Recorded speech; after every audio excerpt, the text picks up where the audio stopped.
گزشتہ کئی جمعوں سے نبی پاک صلی اللہ علیہ وسلم کے ایک مبارک فرمان سے متعلق گفتگو چل رہی ہے کہ آپ نے ارشاد فرمایا کہ ایمان کے 70 سے کچھ اوپر شعبے ہیں،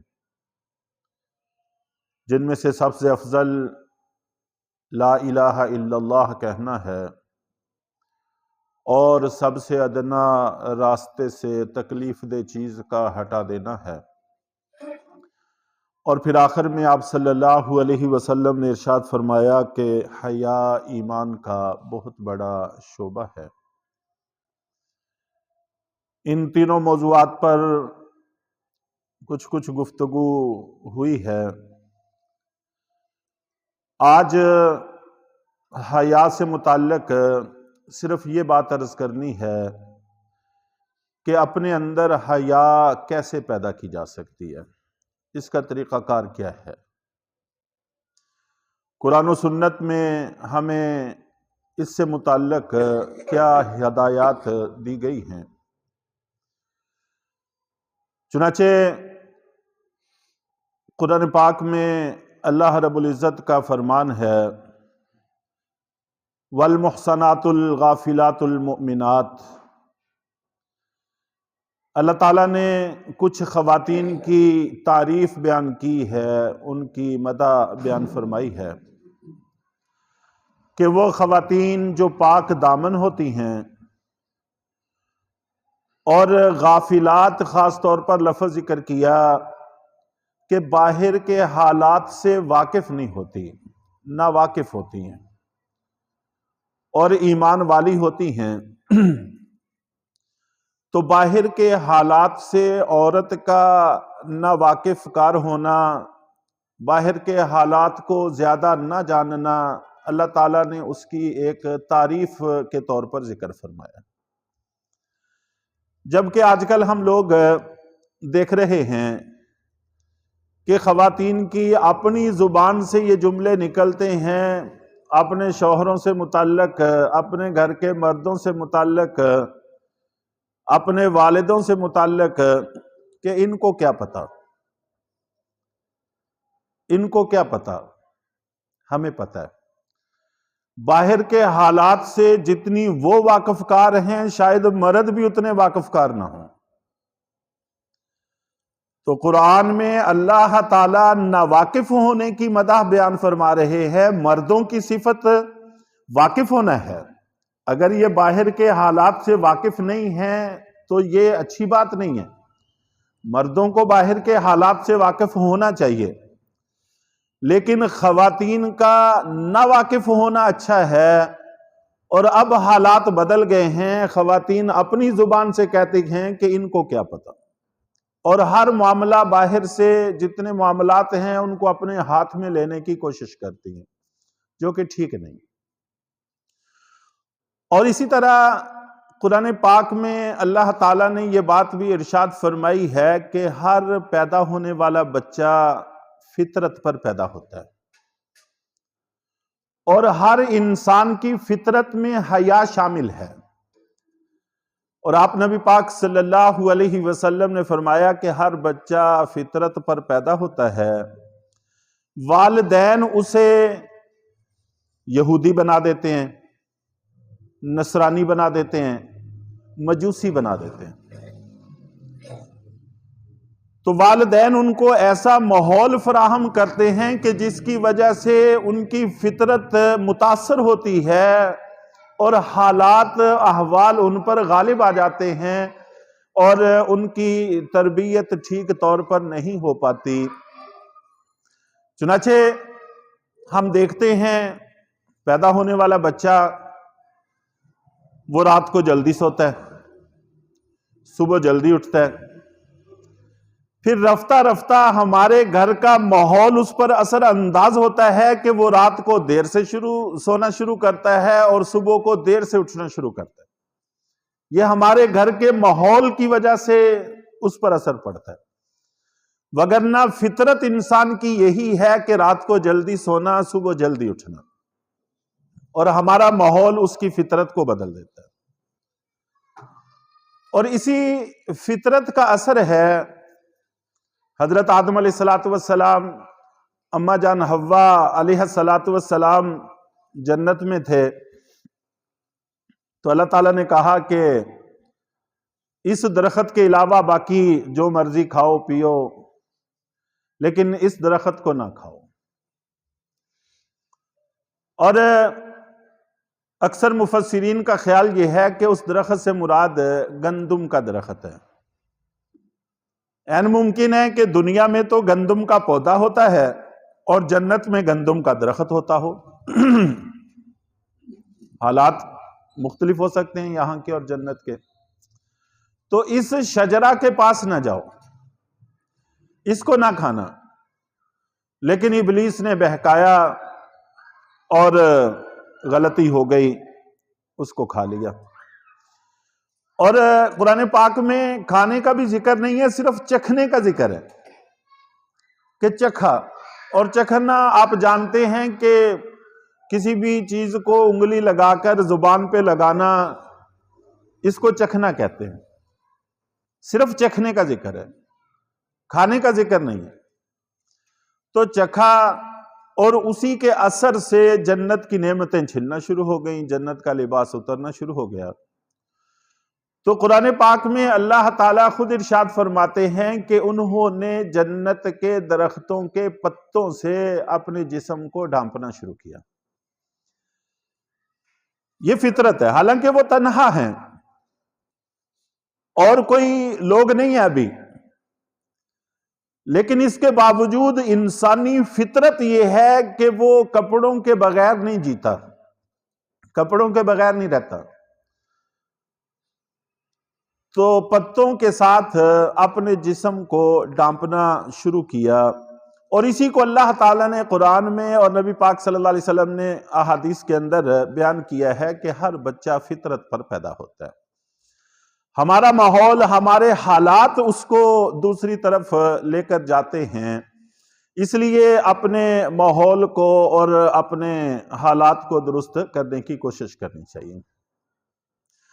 جب اللہ رب العزت نے ابلیس کو اپنے دربار سے نکالا، راندہ درگاہ کیا، تو اس وقت اس نے بڑے متکبرانہ انداز میں یہ بات کہی تھی کہ اے رب، آدم کی وجہ سے مجھ پر یہ مصیبت آئی ہے، آپ نے اس کو مجھ پر فضیلت بخشی جو مجھے گوارا نہیں ہے، چنانچہ میں اس کی اولاد کو بہکانے کی کوشش کروں گا، آگے سے بھی حملے کروں گا، پیچھے سے بھی حملے کروں گا، دائیں سے بھی حملے کروں گا، بائیں سے بھی حملے کروں گا۔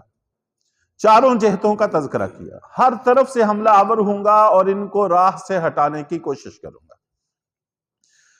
علماء نے اس آیت کی تفسیر میں یہ لکھا ہے کہ شیطان سے بڑی بھول ہوئی ہے، اس نے چاروں سمتوں کا تو ذکر کیا لیکن دو سمتیں نہیں ذکر کر سکا، دو سمتیں بھول گیا، ایک اوپر کی اور ایک نیچے کی۔ ہم اپنے دل کا تعلق اوپر کے ساتھ جوڑ لیں اور اپنی نگاہوں کو نیچا رکھیں تو حیا قائم رہے گی اور انسان ہر طرح کی بے حیائیوں سے محفوظ رہے گا۔ یہ دو جہتیں وہ بھول گیا تھا۔ چنانچہ بازاروں میں جانا ہو، کسی طرف بھی جانا ہو، انسان کو چاہیے کہ اپنی نگاہیں نیچی رکھے۔ تو جب نگاہیں نیچی رکھے گا تو پھر ہر طرح کی مصیبتوں سے بچا رہے گا، ہر طرح کے مسائل سے بچا رہے گا۔ اور قرآن پاک میں اللہ رب العزت نے مردوں کو الگ خطاب کیا ہے اور عورتوں کو الگ خطاب کیا ہے۔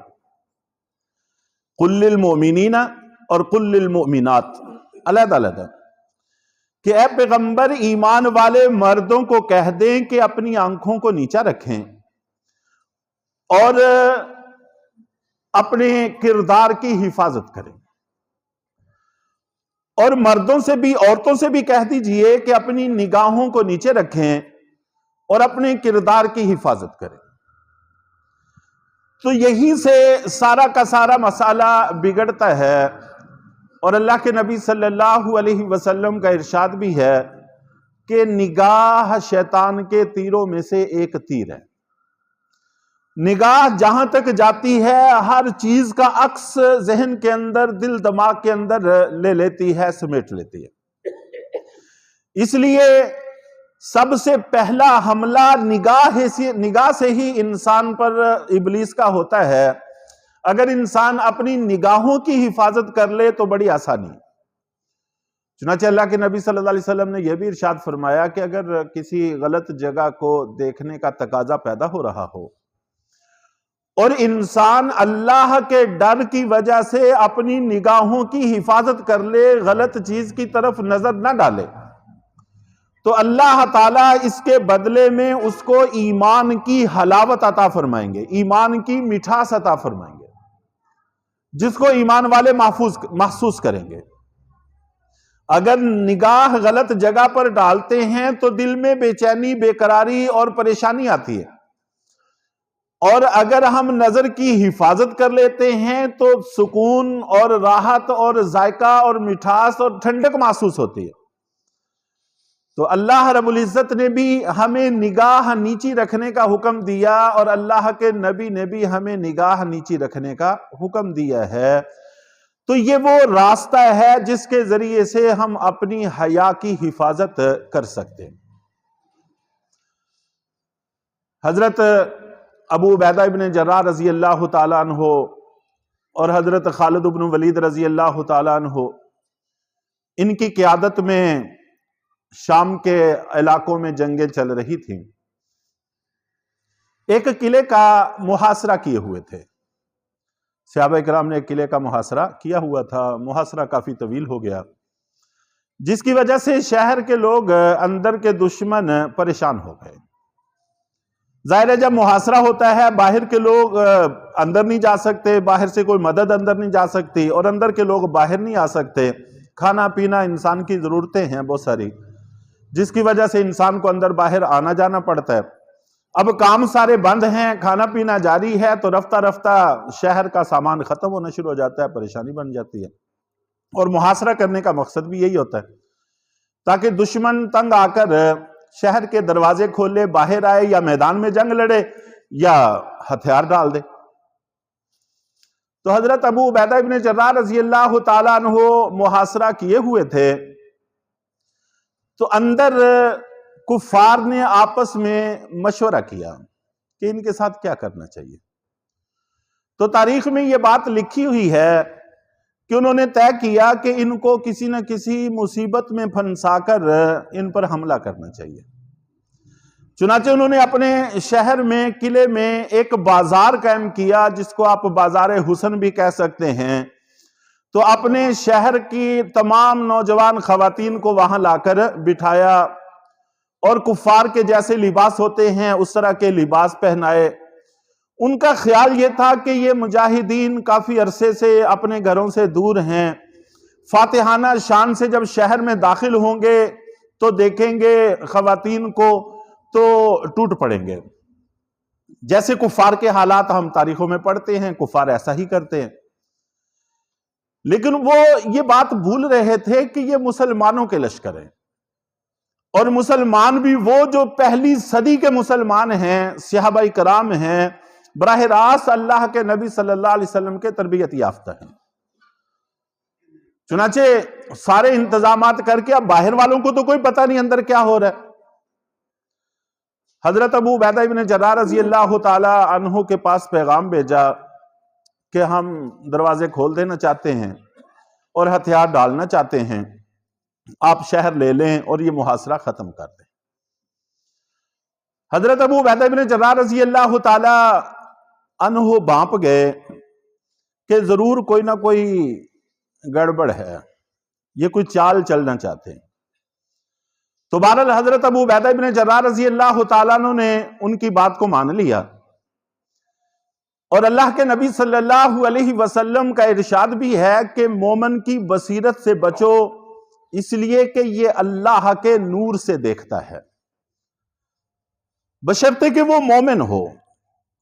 آج کل ہمارے حکمرانوں کو جو چاہتا ہے، جس کھیل میں چاہتا ہے پھنسا لیتا ہے، اور جس طرح سے چاہتا ہے ان کو الجھا دیتا ہے۔ ہمارے پوری دنیا میں جتنے ممالک ہیں، جتنے سلاطین ہیں، وہ سارے کے سارے ان کے شکنجوں میں جکڑے پڑے ہیں. کوئی اپنی مرضی سے سانس بھی اونچا نہیں لے سکتا. لیکن یہ اثر ہے ایمان کی کیفیات کے کمزور ہونے کا کہ ایمان کی آخری سطح سے بھی نیچے جا چکے ہیں، وگرنہ صاحب ایمان کو دھوکہ دینا کسی کے بس کی بات نہیں. تو حضرت ابو عبیدہ بن جراح رضی اللہ تعالیٰ عنہ اپنی اسی ایمانی طاقت سے بھانپ گئے کہ ان کی ضرور کوئی نہ کوئی چال ہے. اور یہ صحابہ کرام کے واقعات بہت سارے ہیں. ایک دفعہ حضرت خالد بن ولید رضی اللہ تعالیٰ عنہ کو رومی جرنیل نے پیغام بھیجا کہ میں آپ سے علیحدگی میں بات کرنا چاہتا ہوں تاکہ صلح ہو جائے کوئی. تو حضرت خالد بن ولید رضی اللہ تعالیٰ عنہ نے پیغام بھیجا کہ میں تمہارے ساتھ مذاکرات کرنے کو تیار ہوں، لیکن یاد رکھنا کہ اگر کوئی جنگی چال چلنے کی کوشش کی تو یہ بات اچھی طرح سے ذہن نشین کر لینا کہ جنگی چالیں ہمارے گھروں کی لونڈیاں ہوتی ہیں. ہم کسی چکر میں پھنسنے والے لوگ نہیں ہیں. چنانچہ انہوں نے چال چلی، اپنی ہی چال میں پھنسے اور ان کے سر نیزوں پر سجے اور آگے سے پیچھے سے ہر طرف سے مسلمانوں کا حملہ ہوا اور دیکھتے ہی دیکھتے میدان فتح ہو گیا. مسلمان کو دھوکہ دینا کسی کے بس کی بات نہیں، لیکن بشرطے کہ وہ مسلمان ہو، اس کے دل میں ایمان کا نور موجود ہو. تو حضرت ابو عبیدہ بن جراح رضی اللہ تعالیٰ عنہ نے صحابہ کرام کو جمع کیا. انہوں نے دروازے کھول دیے. جمع کر کے صرف ایک ہی بات ارشاد فرمائی.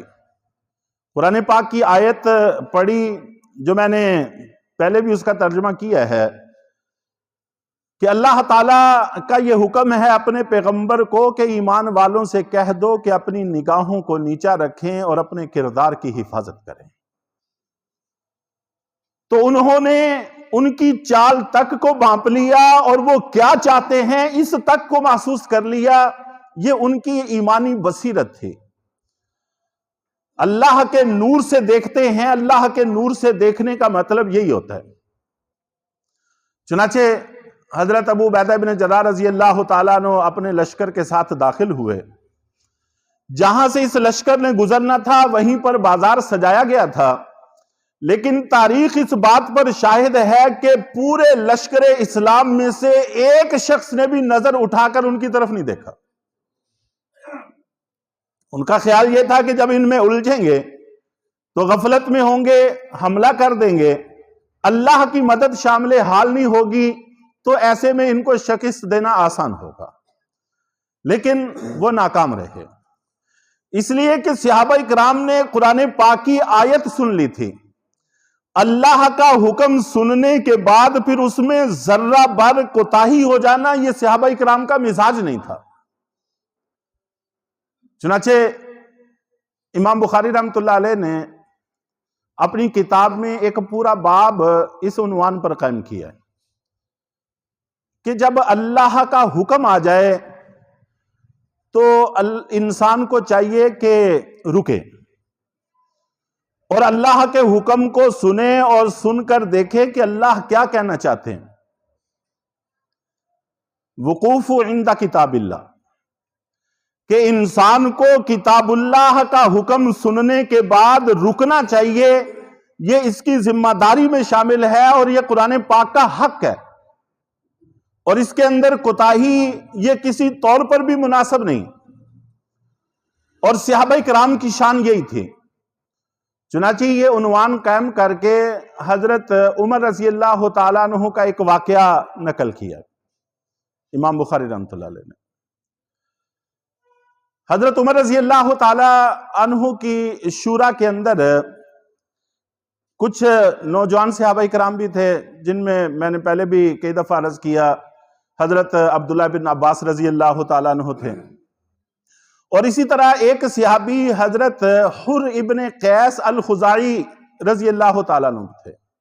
عالم دین تھے، دین کی گہری سمجھ رکھنے والے تھے، نوجوان تھے، اور اکثر بڑے بڑے حضرات تھے، عشرہ مبشرہ بڑے بڑے حضرات شورا کے ممبر تھے. حضرت عمر رضی اللہ تعالیٰ عنہ ان دونوں نوجوانوں کے ساتھ بڑی محبت کرتے تھے اور ان کو اپنے قریب جگہ دیتے تھے اور ان سے مشورے لیتے تھے۔ تو حضرت حر ابن قیس رضی اللہ تعالیٰ عنہ کے چچا تھے ایک عیینہ ابن حصن رضی اللہ تعالیٰ عنہ، اور یہ قبیلے کے سردار بھی تھے، اپنے قبیلے کے خزائی قبیلے کے سردار تھے۔ انہوں نے جب دیکھا کہ میرا بھتیجا حضرت عمر رضی اللہ تعالیٰ عنہ کی شورا کا ممبر ہے اور حضرت عمر رضی اللہ تعالیٰ عنہ بڑی ان کے ساتھ شفقت کرتے ہیں، محبت کرتے ہیں، تو ان سے کہا کہ آپ امیر المومنین سے وقت لیں، میں ان سے تنہائی میں کچھ بات کرنا چاہتا ہوں۔ وقت تو ملتا ہے لیکن کوئی نہ کوئی لوگ ہوتے ہیں، تنہائی کا وقت مجھے لے کے دیں، میں ان سے تنہائی میں بات کرنا چاہتا ہوں۔ تو حضرت حر ابن قیس رضی اللہ تعالیٰ نے کہا کہ ٹھیک ہے، میں امیر المومنین سے بات کرتا ہوں۔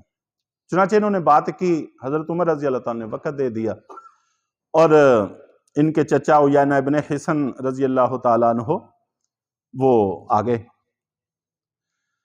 یہ تینوں حضرات ہیں، حضرت عمر ابن خطاب رضی اللہ تعالیٰ عنہ اور اسی طرح حضرت عیینہ ابن حصن رضی اللہ تعالیٰ عنہ اور ایک ان کے بھتیجے حضرت حر ابن قیس رضی اللہ تعالیٰ عنہ، تینوں حضرات ہیں۔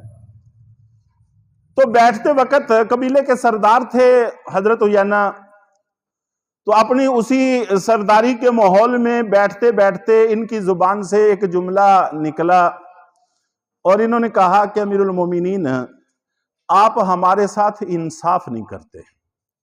ابھی اصل جو مدعا کی بات تھی وہ تو کی نہیں، یہ بات بیٹھتے بیٹھتے زبان سے نکل گئی سلام دعا کے بعد کہ آپ ہمارے ساتھ انصاف نہیں کرتے، بیت المال میں سے ہمیں ہمارا حصہ پورا نہیں دیتے، ہمارا حق پورا نہیں دیتے۔ یہ بات سننی تھی، حضرت عمر رضی اللہ تعالیٰ عنہ کو غصہ آ گیا۔ ان کے جلال کو سبھی جانتے تھے، اللہ تعالیٰ نے بڑا رعب عطا کیا ہوا تھا۔ حضرت عبداللہ بن عباس رضی اللہ تعالیٰ عنہ ایک دفعہ پانی وضو کے لیے پیش کرنے لگے اور کہا کہ امیر المومنین آپ سے ایک بات پوچھنا چاہتا ہوں، 2 سال ہو گئے ہیں لیکن حوصلہ نہیں ہوتا، ہمت نہیں ہوتی۔ اتنا یہ رعب کی بات کر رہا ہوں کہ اتنا رعب تھا، اتنا جلال تھا کہ اللہ تعالیٰ نے رعب دیا ہوا ہے، اور تقوی کا بھی رعب ہوتا ہے، تقوی کا بھی رعب ہوتا ہے، نیکی کا رعب ہوتا ہے۔ نبی پاک صلی اللہ علیہ وسلم کے رعب کے بارے میں وہ حدیث معروف ہے کہ 1 مہینے کی مسافت سے دشمن جب آپ کا نام سنتا تو کانپنے لگتا تھا۔ تقوی کا، نیکی کا، للہیت کا رعب ہوتا ہے۔ تو بہرحال حضرت عمر رضی اللہ تعالیٰ عنہ کو غصہ آیا اور کوڑا ان کے ہاتھ میں ہوتا تھا۔ جیسے ہی غصہ آیا تو کوڑے کو اٹھایا مارنے کے لیے۔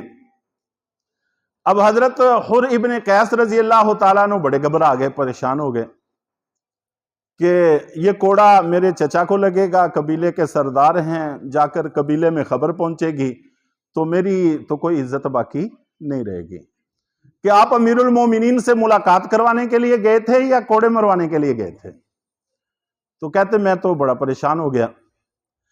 لیکن یہ صحابہ کرام، میں نے عرض کیا کہ سمجھتے تھے اللہ تعالیٰ نے ان کو وہ دانائی عطا فرمائی تھی کہ بعد والے اس کا تصور بھی نہیں کر سکتے۔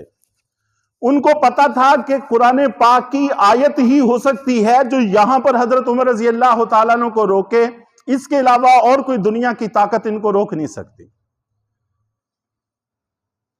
چنانچہ فوراً ایک لمحے کا یہ معاملہ تھا، کوڑا اٹھ گیا تھا، اب آنے میں کتنا وقت لگتا ہے۔ اسی ایک لمحے کے اندر حضرت حر ابن قیس رضی اللہ تعالیٰ نے آیت پڑھی، خذ العفو وامر بالمعروف واعرض عن الجاہلین، کہ معاف کر دیجئے، خذ العفو، معاف کر دیجئے اور نیکی کا حکم کیجئے، واعرض عن الجاہلین، اور اگر ناواقف کار شخص سے کوئی نادانی کی بات ہو جائے تو درگزر کر دیجئے، درگزر سے کام لیجئے۔ اب کوڑا اٹھ چکا ہے، غصہ پورے عروج پر ہے، آنے میں ایک لمحے کا وقت تھا، اسی میں آیت سنی اور کوڑا بجائے بجنے کے وہیں سے ہاتھ نیچے آ گیا، اور حضرت امام بخاری رحمۃ اللہ علیہ نقل کرتے ہیں کہ اس کو کہتے ہیں کہ اللہ کا حکم آنے کے بعد انسان کا سٹاپ کر جانا، رک جانا، اس کو بریک لگ جانا، کہ پھر سوال ہی پیدا نہیں ہوتا کہ ایک لمحہ بھی انسان اس سے آگے بڑھ سکے۔ اور یہ سارے کے سارے صحابہ اکرام کی شان تھی، اور اسی کا میں نے یہاں پر تذکرہ کیا کہ جب حضرت ابو عبیدہ بن جراح رضی اللہ تعالیٰ عنہ نے اپنے لشکر کو کہہ دیا کہ اللہ کا حکم ہے، اللہ نے اپنے نبی کو کہا ہے کہ ان ایمان والوں کو کہہ دیں کہ اپنی نگاہوں کو نیچا رکھیں اور اپنے کردار کی حفاظت کریں، پھر سوال ہی پیدا نہیں ہوتا تھا کہ صحابہ اکرام میں سے کسی ایک کی بھی نظر غلط اٹھ جاتی۔ جب نہیں اٹھی تو پھر ان کی کامیابیوں اور ان کے مقدر کو بھی دنیا نے دیکھا۔ اور آج ہم پورا قرآن سنتے، اول تو ہمیں پتہ ہی نہیں ہوتا کہ قرآن کہتا کیا ہے، ہم جانتے ہی کچھ نہیں، اور دوسرا اگر پتہ بھی چل جائے، کوئی بتا بھی دے کہ اللہ کا حکم یہ ہے تو پھر ہم کہتے ہیں جی کیا کریں، دنیا بھی دیکھنی ہے، خاندان بھی دیکھنا ہے، ناک بھی دیکھنا ہے، فلاں بھی دیکھنا ہے، فلاں بھی دیکھنا ہے۔ تو بہرحال اللہ سے ڈرنا چاہیے۔ اور حیا پر بات ہو رہی تھی کہ حیا بڑی چیز ہے، اس کی حفاظت کا آغاز نقطہ یہی ہے کہ اپنی نگاہوں کو نیچا رکھا جائے۔ اللہ تعالی ہم سب کو عمل کی توفیق عطا فرمائے۔